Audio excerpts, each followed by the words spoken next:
ရဲ့အငြိကြီးကဘာလဲလို့မေးမယ်ဆိုလို့ရှိရင်အနုဌာနတက်တက်ကြွကြွအလုံးမလုံးခြင်းဟာအိမ်ရဲ့အငြိကြီးပဲအိမ်ပေါ်မှာနေတဲ့အခါမှာတန်တန်ပြန့်ပြန့်မနေတတ်လို့ပြင်းရည်နေတဲ့ပုဂ္ဂိုလ်တွေနေတဲ့အိမ်မှာဆိုရင်အိယာထဆောင်မခောက်တာကအစားကိုယ်ရုပ်ကာယအမိုက်တဲ့ဒီရှုပ်ပွားပြီးကိုနေတဲ့နေရာဟာတန်ပြတ်မှုမရှိဘူးအညစ်အကြေးတွေပဲအနုဌာနဆိုမကြိုးစားခြင်းမတက်ကြွခြင်းလုံလဝီရိယကင်းမဲ့ခြင်းဟာအိမ်မှာနေတဲ့ပုဂ္ဂိုလ်တွေအိမ်ရဲ့အညစ်အကြေးတွေပဲလို့ဒီလိုဆိုလို့အဲ့တော့မြတ်စွာဘုရားဆိုလိုတာကကိုယ်အိမ်ကိုယ်ရာနဲ့အိမ်မှာအဆောက်အအုံမှာနော်အဆောက်အဦနဲ့နေကြတဲ့အခါမှာ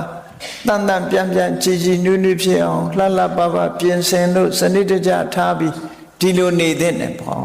ဒီလိုဆိုလိုတာပေါ့အဲ့ထဲမှာနေပြီးတော့ဖြစ်ကြတဲ့ဆံမနေပဲနဲ့တန်တန်ပြန်ပြန်ကြည်နွေ့ဝဲဖြစ်အောင်အိမ်မှာအမြဲတမ်းတန်းစင်နေအောင်တန်ရှင်းနေအောင်ဒီလိုထားတဲ့နဲ့ကြိုးစားအားထုတ်တဲ့နဲ့လို့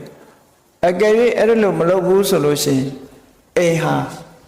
အိမ်ထဲမှာရှုပ်ပွေနေပါဒါကအတွင်းနဲ့ပြောတာနောက်တနည်းအားဖြင့်ပြောမယ်ဆိုလို့ရှိရင် maintenance ဆိုတာအမှန်တမ်းလို့မြန်မာလူမျိုးတွေအားအနည်းဆုံးပဲ maintenance ကပြောရမယ်ဆိုရင်ငွေကြေးကုန်ကြခံပြီးတိုက်ကြီးတွေအဆောက်အဦကြီးတွေစောက်တယ်လှူလို့ရှိရင်လည်းတိုက်ကြီးတွေအဆောက်အဦကြီးတွေလှူဒန်းကြတယ်ပြီးတဲ့အခါကျတော့ပြုပြင်ထိမ့်သိမ့်မှုဆိုတာလုံးဝမရှိဘူးမရှိတော့ဘာဖြစ်လဲဖျားတွေဆိုရင်ညောင်မင်းပေါက်တယ်တိုက်တွေဆိုရင်လည်းညောင်မင်းတွေပေါက်နေတယ်ပျက်စီးဆုံးရှုံးကုန်maintenance မရှိတာအနုဌာနမလာကြတာအဆောက်အဦတွေဆောက်လုပ်ထားတဲ့အဆောက်အဦတွေတန်တန်ပြန့်ပြန့်မထားရင်ပျက်စီးတယ်လမ်းတွေမှာလည်းပဲတန်တန်ပြန့်ပြန့်မလုပ်ဘူးဆိုလို့ရှိရင်လမ်းတွေပျက်စီးတယ်အိမ်တွေမှာလည်းပျက်စီးတယ်ရေမြောင်းတွေလည်းပျက်စီးတယ်အနုဌာနမလာကြတာအလုံးမလုပ်ဘူးဆိုလို့ရှိရင်လောကကြီးတစ်ခုလုံးဟာယိုယွင်းပြိုကျပျက်စီးသွားနိုင်တယ်လို့မြတ်စွာဘုရားကဒီတတိပေးတဲ့စကားလုံးလေးဟာတာမန်စကားလုံးမဟုတ်ဘူးအလွန်ကြီးမားတဲ့အနုဌာနမလာကြတာစီပင်သားရရဲ့ဆောင်မုတ်တောင်လုပ်ဖို့ကောင်းတာနော် maintenance ရှိရမယ်မြို့သားရတန်ရှင်းဖို့ဆိုင်းဘုတ်ကလေးတွေချိန်လို့မရဘူးကိုယ်တိုင်လက်တွေ့နေ့စဉ်နဲ့အမျှတန်ရှင်းပြီးတော့နေဖို့စီပင်တိုးတက်နေအောင်ဟာအမြဲတမ်းဥဋ္ဌာဏလို့ဆိုတဲ့တက်တက်ကြွကြွဆောင်ရွက်လုပ်ကိုင်နေမှသာလေတန်ရှင်းခြင်းစင်ကြယ်ခြင်းဆိုတာရှိတယ်နော်